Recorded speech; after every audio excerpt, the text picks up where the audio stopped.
everybody, welcome again to another episode of Ask Ed on BarryTsGarage, and there's Ed. Good afternoon. Good afternoon. What a wonderful afternoon. It is a beautiful afternoon. Yeah. And we have another bunch of beautiful people that have been asking questions. Very good. And we're going to answer some more of those questions. Okay. Okay? Well, fair enough.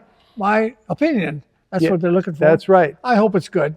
Well, I think you don't miss too many, I don't think. I think you do very well. I've been around a while. Yeah, that's right. And I listen, I don't forget too much. Okay. Well, I'm going to start off with one of my questions, and that is, you were telling me that a torque converter doesn't let the oil out of the torque converter under some conditions, and it can burn up when you're trailering with a lockup torque converter? Yeah, okay. Tell me. We'll get into that. We'll start over a little bit more. Yeah. Something about the newer cars especially, and even with particular, the oil in the transmission goes in the converter. Okay. Then it leaves the converter, goes to because the converter gets hot. Okay. That's what caused the transmission to get hot, nothing else. Just the converter. Just the converter. Setting at a stop sign, the fins are so close to the stator and the engine fins and the stator and the transmission. Stator transmission is hooked to the transmission gears. Okay, right. So when it's slipping, they're real close to one another, and that oil gets hot, sometimes 350 degrees. Oh, wow. So that oil leaves the converter, then goes to the tranny cooler, cools off, comes back in the engine, goes back in the transmission as lubricating pressure. So it lubricates all the bushings and seals and all the shafts. Then it dumps back in the transmission. Yeah. The valve guy picks it up again and applies it to clutches. Okay. Or bands. Yep. And once they put it there, then it goes to the torque converter again and gets heated up or whatever you're doing there, back through the tranny cooler, and that's the way the circulation of oil. So the hottest spot in a transmission is the torque converter. Is the oil leaving the torque converter. That's when it gets hottest. That's when it's hot. And then it goes up to be cooled. Could be 350 degrees. And then that oil goes in the radiator, and that's enough to boil the water in the radiator without starting the motor up.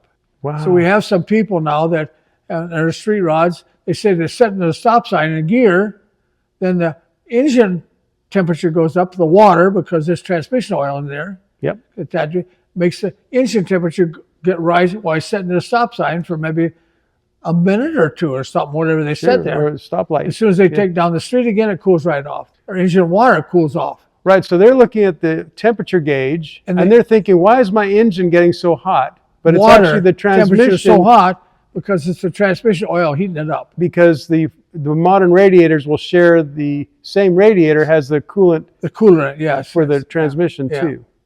Okay. So then in that we had one in a truck a while back that we had maybe 10 years ago that every time we put a new motor in it, every time before it shifted, it would make a noise. Okay. So we ran it back and put it up on the hoist and done some checking. And I thought that the cooler pressure in the transmission cooler lines was about 20 pounds. Yeah. Pushing that hot oil through the transmission cooler. Yeah. And this particular truck had a new radiator in it and a transmission cooler. So I put my gauges on it, was almost 80 pounds. Wow. So it took about 35 pounds of pressure to run the oil through the radiator cooler. Another 35 to push it through the extra cooler. So that put the oil pressure up to 70 pounds in the converter.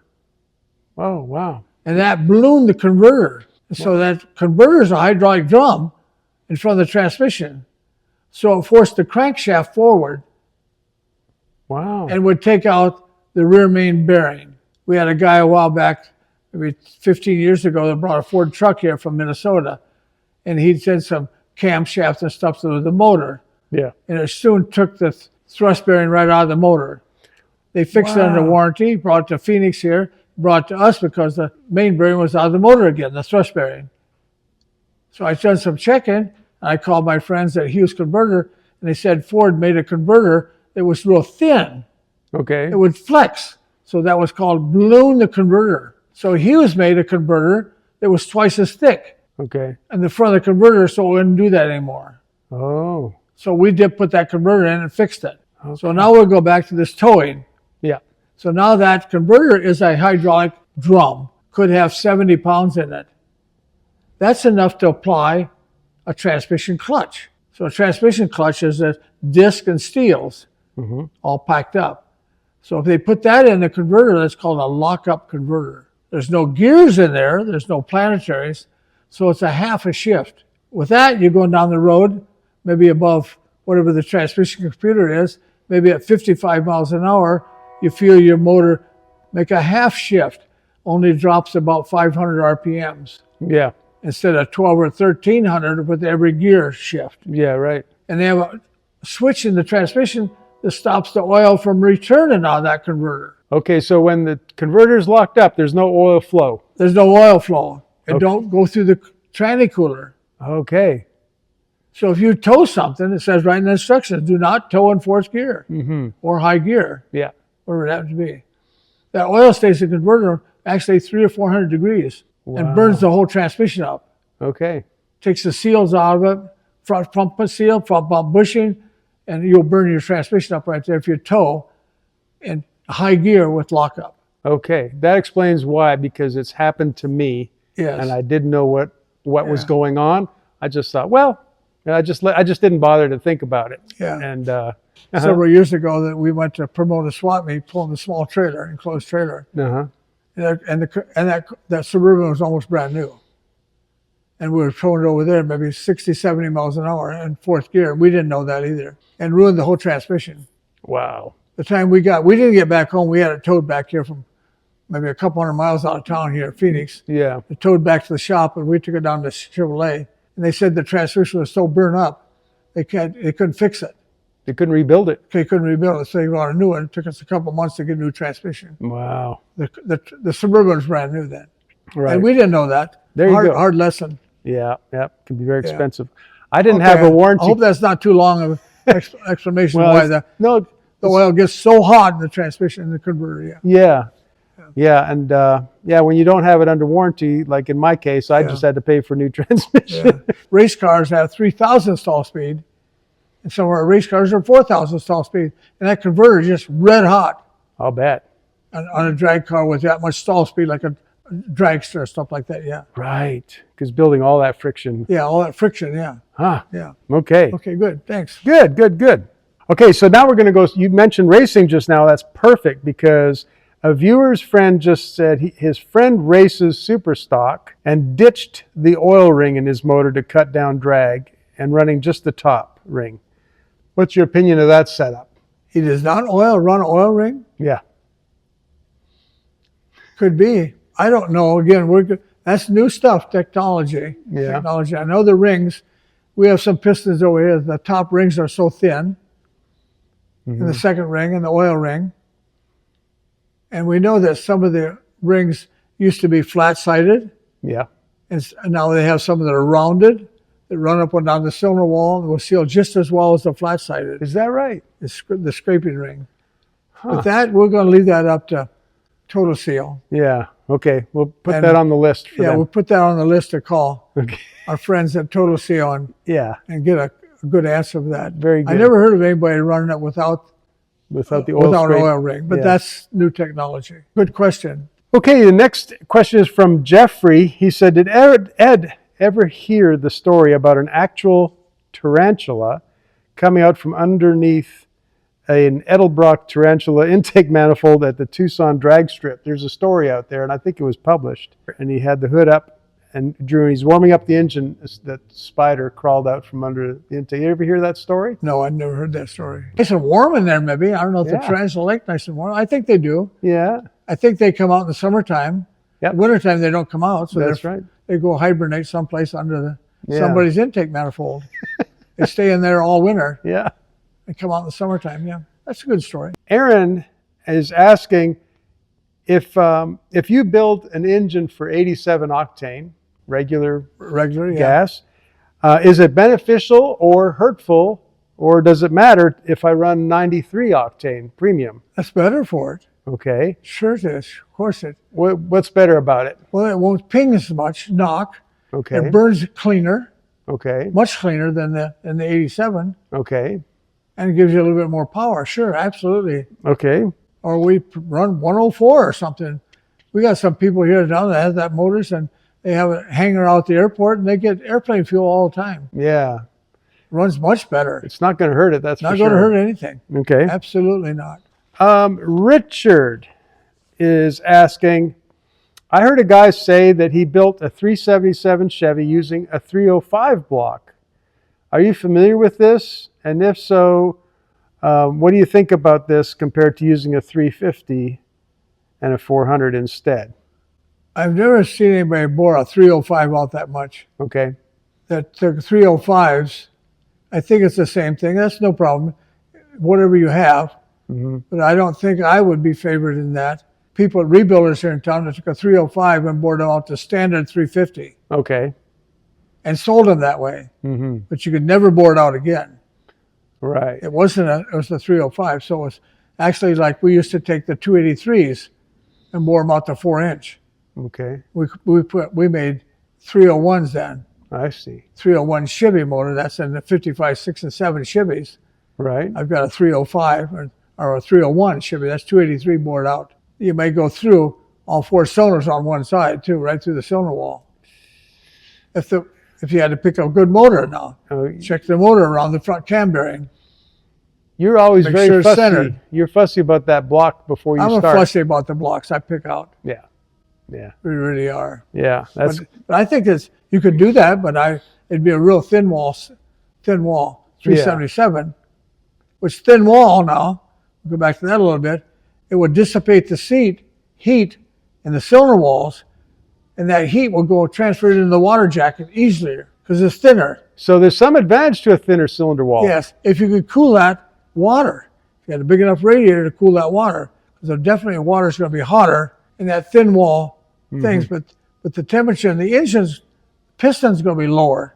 Okay, right. Yeah, if you had a real thick cylinder wall, it'd burn the piston and never even heat the water. So it might depend. It might be some experimentation. It may be some, yeah. Okay. Next question is, please ask Ed, will retarding the cam timing on a 9.5 to 1 small block Chevy, would that reduce the off-idle detonation? Sure. Okay. That was a sure answer. Yeah. Yeah, it kills the compression at idle Okay. and makes more on top speed. Okay. More compression at top speed. Top RPMs would be more. All right. We've had this question before, but not everybody catches every video. So I'm going to ask it again. Since Michael's asking, what is your favorite oil for old school hot rod engines as far as engine oil? Engine oil, we go back to the same old oil. Just a 30 weight oil. Yeah. Summertime 40 weight. Okay. I wouldn't necessarily, I don't approve with the synthetic oils. They're so thin, and a 10W50, I don't like that oil. Mm-hmm. It's either thick or thin, but I would stick to the regular brand name oil, whatever brand you're going to use. Yeah. And you stick to either 30 weight or 40 weight oil, straight oil. Right. When you say straight, that's not the multi-viscosity 10 to no, something or whatever. No. Okay. Well, and also we're thinking you're not driving in the winter, which is why people would. Yeah, that's what we're not. No. And most hot rod engines don't anyway. They don't either. They park them in the snow. Yeah. They park That's them right. in the garage. That's right. Yeah. Okay, that's great. He said, my buddy's dad owned part of Manzanita Speedway back in the 1980s. Your buddy's dad. His buddy's dad owned part Okay. of the Speedway. Okay, so that goes back a few years. Okay. I would swear this guy built my buddy's Maverick with a 351 Cleveland. So he's thinking maybe you built an engine for his buddy. I don't know. Pretty positive. Gnarly fast. Ended up going through a nursing home cafeteria at 2 a.m. in Mesa. Oh boy, that's a story. Anyway, I guess you wouldn't remember anything about that. I wouldn't know anything about it. I don't know who owned Manzanita. Okay. There was a couple people involved in that. I think several people at a particular time. Yeah. I think sometimes that we, in the rumors, just because he was the manager of Manzanita or whatever else, that nobody else could put a finger on somebody who really owned it. Oh. Yeah. Just because he was the manager of that season or a couple of years, I see. then not necessarily would you consider him the owner. So I did not never know who actually owned Manzanita. I see. Okay. I know Martin bought it later on, and who's the guy that tore it apart. I see. Well, there you go. At least there's an interesting story being told. We don't know anything. Yeah, about I don't know anything about that. Okay. Okay. So Happy Days is asking, he says, I haul fuel as for my job. He said, alcohol also weighs more than gas. He says, gas weighs 5.6 pounds per gallon on a warm track, and ethanol weighs 6 pounds per gallon. Did you know that? No, I did not know that. I've never weighed a gallon of it. Okay. But I thought most fluids weigh about 7 pounds per gallon. Yeah. And we just kept that as a normal, as a rough figure for what we weighed. We put 10 gallons in it. We knew that we figured at 7 pounds a gallon. Sure. Okay. Yeah, that's probably the water, this average for water, but probably was how much. Yeah. So anyway, for future reference, ethanol is just a little bit heavier than gas. Okay. Fair enough. Thank you. Yeah, Next one. I think you're going to like this question. Discerning Mind is saying, I would love to hear Ed talk about why boat engines have different camshafts than car engines. Why would you put a different cam in a boat engine? What's different? We really never did. Okay. I wouldn't see anything else that was a particular camshaft in a boat, or we're talking about maybe a marine motor. Okay. As if you would find a marine motor in a boat, take it out of a boat. Chevrolet didn't have too many small block Chevys in boats. Okay. I have a son right now that has a 305 motor in a boat, factory, a brand new boat, 305. Interesting. Ford had some 302s in the boats. The neighbor down here has one that has, I think, 3 302 Ford motors in it. Oh, wow. Or 351 Windsor motors in the boat, one boat. Wow. There's 3 of them. Huh. And he basically, as far as I know, he can't get them to run right. Okay. Right. And they're on computer, I think. Okay. And he's having trouble. And that's what we're going to get away from this camshaft. Yeah. Because it's a little bit of a V motor. He's got 3 props on it. And he has to get them all run the same. Or other than that, this motor's going 3,000 RPMs. And this year's going 3,000. The middle one's not going that fast. Oh, wow. So it's dragging one motor. Wow. I never thought about that. And then in speed, which one's in the water? And when the boat planes, he just really can't get them all to work right. That would be tricky. It's absolutely, he's been messing with it for years. Just down the street a couple blocks here. Okay. And it's really hard on one motor if it's dragging the motor in the water. Okay, we'll go back to the motor, the original question. Yeah. My point is, don't put 3 motors in a boat. 2 is okay. Yeah. So, and usually the prop could be going backwards too. And we have some that with that one motor run one way and the other run the other way, so you could actually steer the boat. But I've never seen a marine motor that we take out of a boat that was a different camshaft than the original. Okay. But we would put a little high performance camshaft in our boat. Okay. The same one we'd run the car. Okay. Because we like to have that same cruising in a boat. 3,000 is nice. A big block Chevy boat, 3,000 RPMs is fine. Yeah. You can run it up to 5,500 or something, but that's whatever. Yeah. You don't drive it all the way. Right.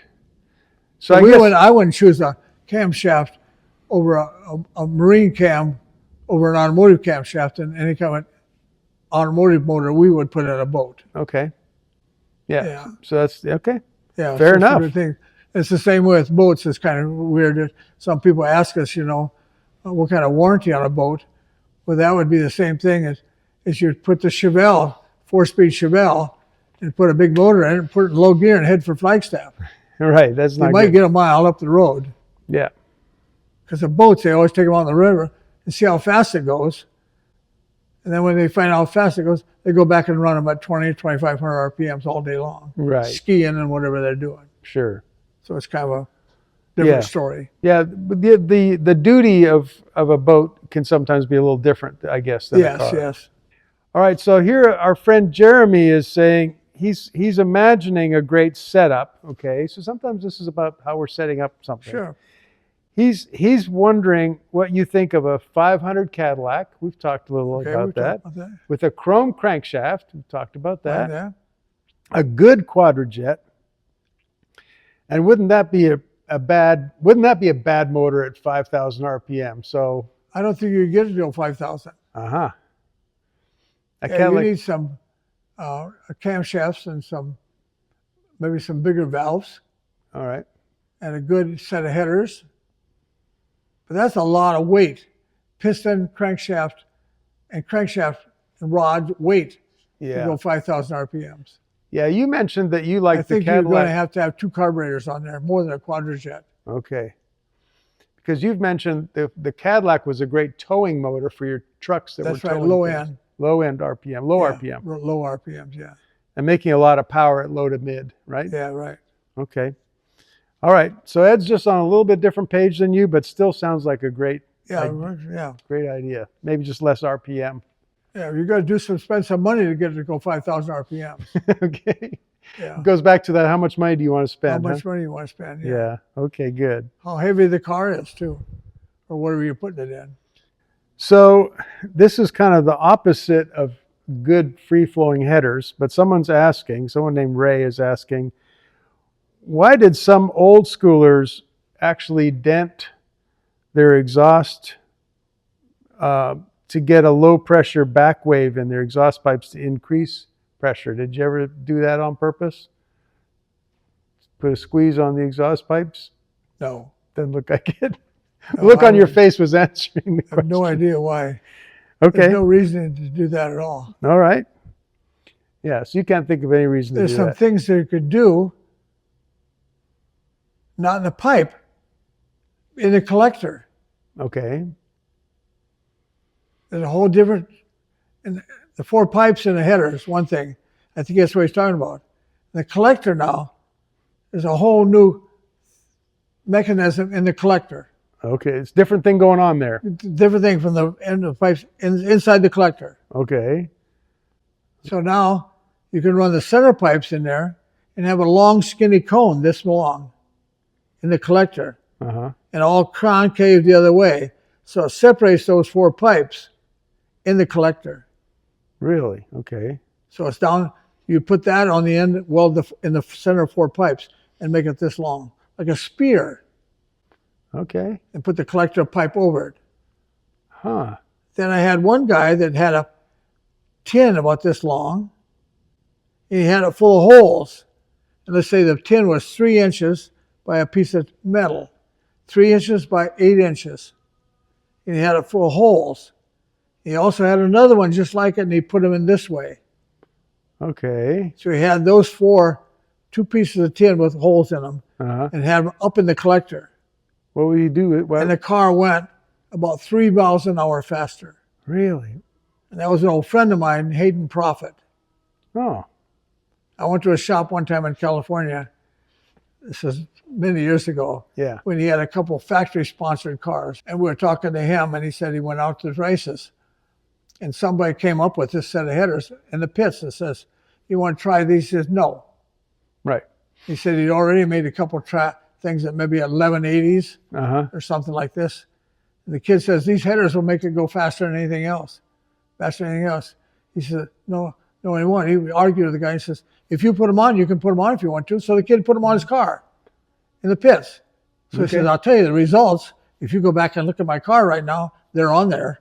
Okay. So I bought them right away. Wow. Okay. So something, was that like equalizing the wave, the pressure wave? Waves and exhaust. Yeah. Okay. So that was interesting. And that's been a few years ago, possibly about 45 years ago. Okay. A few years ago. Well, we're talking about history. That's just different things. And some of the things you can do to headers, and there's so many things.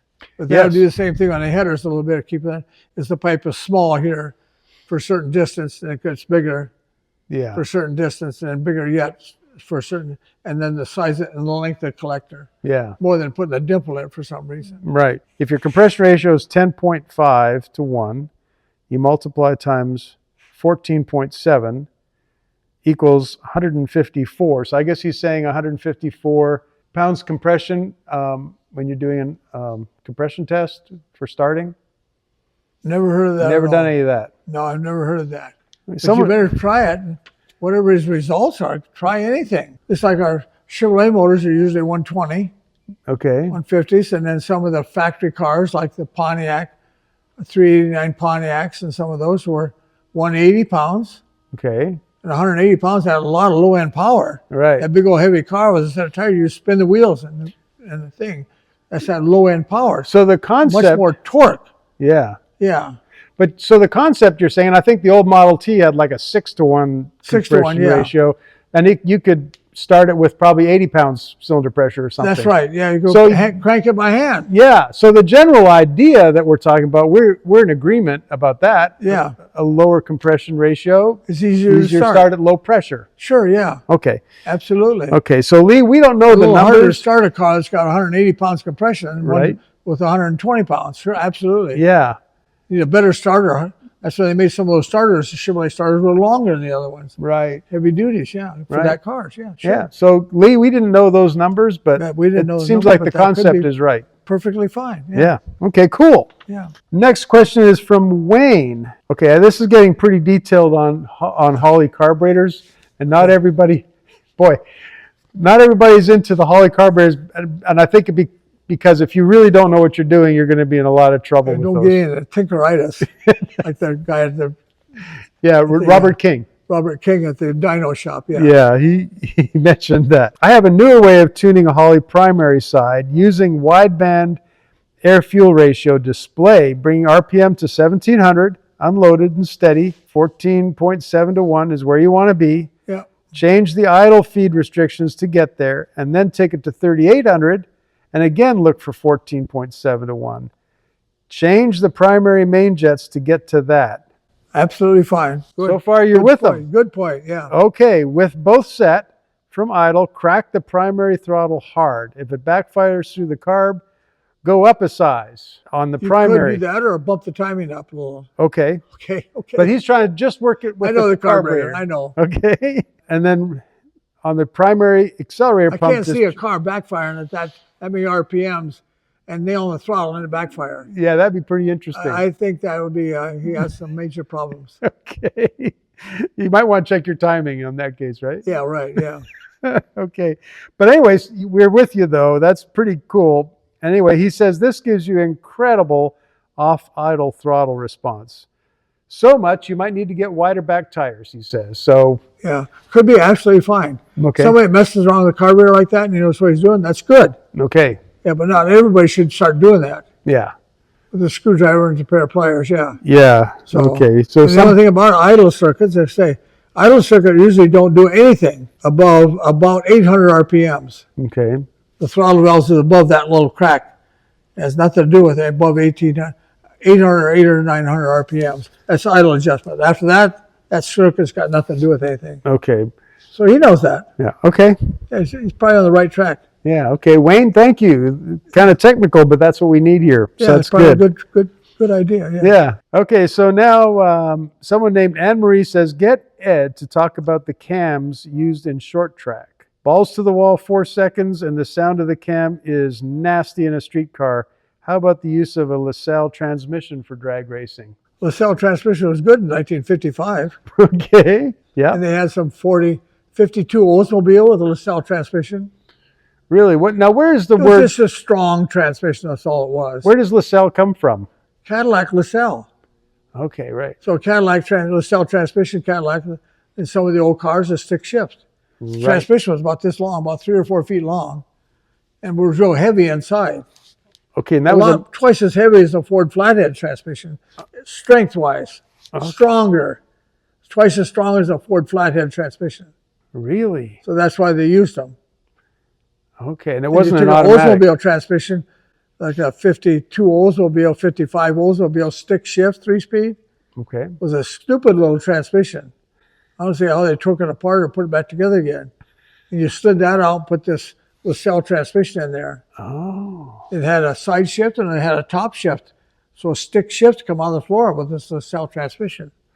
So when you Side say shift, yeah. when you say it had both, you could Or set up the either linkage either way.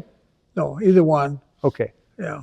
Interesting. I hadn't heard about LaSalle in a while. Yeah, you don't hear much about that because once in a while we see those LaSalle transmissions for sale. Yeah. I think I have a friend up here, Gary, that has a couple of those right now. Mm-hmm. He might have one in one of the old Model A cars he's fixing and restoring. Yeah. Okay. LaSalle transmission. Huh. Yeah. Interesting. Okay. So,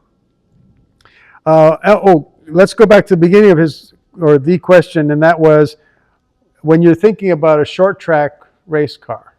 You're just doing a short track, maybe 3/8 mile, I guess, 3/8 right? mile, yes. So what do you think about for cams when you're setting up for that? Depends on the driver.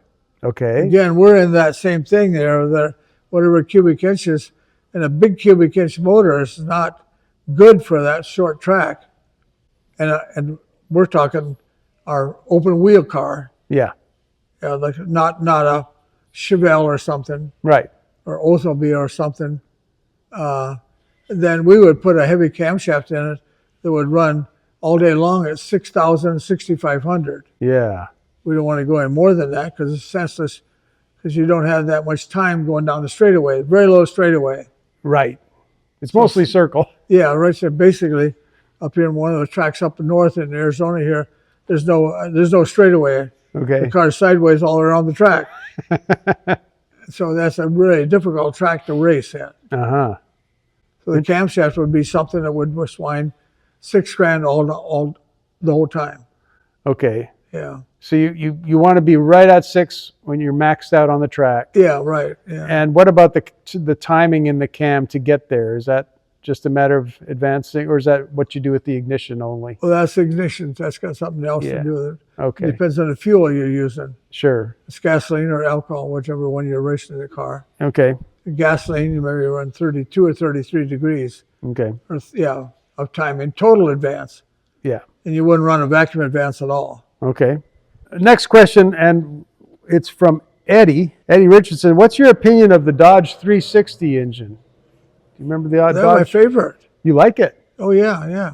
Okay. It's a strong engine. It's got bigger bearings, broad bearings and main bearings than a 340. Okay. So something like 340 is a good motor. 360 is a good motor. Okay. A little stronger than the 318. And a 360 motor is a 360 cubic inches. Yeah. Yeah, all you get is the more cubic inch, the better. Okay. There you Of go. course it is, yeah. Yeah. Okay. Good. 360 with a good carburetor and a good some exhaust runs good. Yeah, it really runs good. Have you built 360s? I guess you have. I've got a few, sure, yeah. Okay. Yeah. Interesting. Okay. Next question from Joseph, and this is just a quick question, but you mentioned Arizona Crankshaft at some point, I think. That was Arizona Crankshaft, Arizona Hard Chrome, Okay. Arizona Crankshaft, yeah. And he was asking, is that Ted Nelson's place in Tucson, is what he's asking. They may be, Arizona Crankshaft may be in Tucson. Okay. We never did much business with Tucson people because they're down the road 100 miles. Yes, a bit of distance. But yeah. and our things here, the old crankshaft shop in town was Arizona Hard Chrome, Yeah. because they're the ones that chromed the crankshafts up, and Right. they had some. Before, other than that, there was a few people in town that turned crankshafts. The engine builders said, you turn the crankshaft wherever you want. And Yeah. we have 2 crankshaft grinders we use all the time, Yeah. and we can turn a crank and do whatever we want. Well, I've got one more Mopar question here. It's JJB is the name here. I built a 354 in school 37 years ago, a little while back. Sounds like a Hemi motor. Sounds like, okay. He said from a Mopar 318 using a 360 crank, had to mill the tops of the engines 0.1, but it only took 0.80 and ended up with compression ratio of 14-1. It wasn't a Hemi motor then. No, it You wasn't. say it was using what kind of motor? What? It was a 318 block and a 360 crank. And a 360 crank. Yeah. You probably had to turn the crankshaft Yeah. down, the main bearings down, to get it in that Get motor in- in the get first in place. that block, yeah. And he's one of those guys that just like we used to do. Is like I told you, we did a few of those 100 years ago, Yeah. where we put the 340 Dodge crank in a Chevy motor Oh, yeah. and used the Pontiac Pistons. standard pistons, Uh-huh. 12.5 to 1s, and that was for a sprint car motor. Sprint car. That's been 50 years ago. Engine That's took, a lot of work. yeah, a lot of machine work. Yeah. Well, so the engine he's talking about, he said, took a mud drag Jeep to the Nationals with that thing. Oh, could be. When it finally scored a cylinder, it had cast aluminum pistons, and went to the machine shop. They had no idea what they had in front of them. All the blueprint information was only a phone call away, but they didn't know it. I guess that the thing is, I guess if someone does all this machine work on an engine, I guess is what he's getting at. And if it's unknowingly brought to a machine shop that doesn't know what you did, I guess that could be quite a... It's quite a task because he didn't write anything down, or somebody didn't have the piece of paper wrote down, or the sheets, and even the balance sheet on a motor like that. Yeah. It's be most important to how he balanced the motor. Okay. To get those pistons and weights and crankshafts all run on that crank. Yeah. And be balanced so it didn't shake it apart. Right. Probably had an awesome motor, but I don't know what heads they had to put on it to flow that much air. No, he didn't mention anything about that. He had to have huge heads on it. Wouldn't do any good at all to have that much compression and that much cubic inches with a small set of heads. Sure. He had to have 340, 360 heads on it, I hope. Yeah. Or some aluminum head. Yeah. So it sounds like he spent a lot of money. Yeah. Take it to a machine shop and he have no idea what he's doing. That's right. So it's like we had those 302 Ford we told you one time with the crankshaft was off right ground and had Ford Escort rods in it and Chevy 350 pistons. Wow. In a 302 Ford. I can't imagine. Yeah, until it broke the crank. Yeah, okay. We ground the crank too much. Yeah. Too much. Made it too... For sure, had a lot of horsepower. Yeah. But that sounds like what he did. So this brings up another question. You hear, and it just, people talk about it a lot without knowing what it really means. But would you explain when someone says, I got this engine built and I got it balanced and blueprinted? What does it mean? Blueprints, I've wrote some things about blueprint. I hate that word blueprint. We had one of the shops here in town. He used the word as a sales word to charge the customer more money. As far as I know, the only person that can afford to blueprint a motor is the guy who owned it. So if he wanted to spend a couple months putting his motor together, that's up to him. Yeah. At 10 cents an hour. Because you'd measure everything. You'd have to put the motor together 2 or 3 times to sort out every length of every connecting rod and put the short ones on one side and the long ones on the other side and mill the deck for that one, the long ones, the short ones. Oh, wow. And put the motor together several times and do every bolt. And that would be stretch testing every bolt. When you tighten it up, it stretched the rod bolts 7 thousandths. Okay. Not necessarily the torque.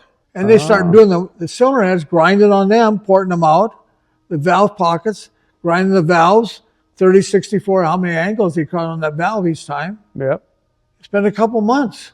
But I disagree with the word blueprint. Okay.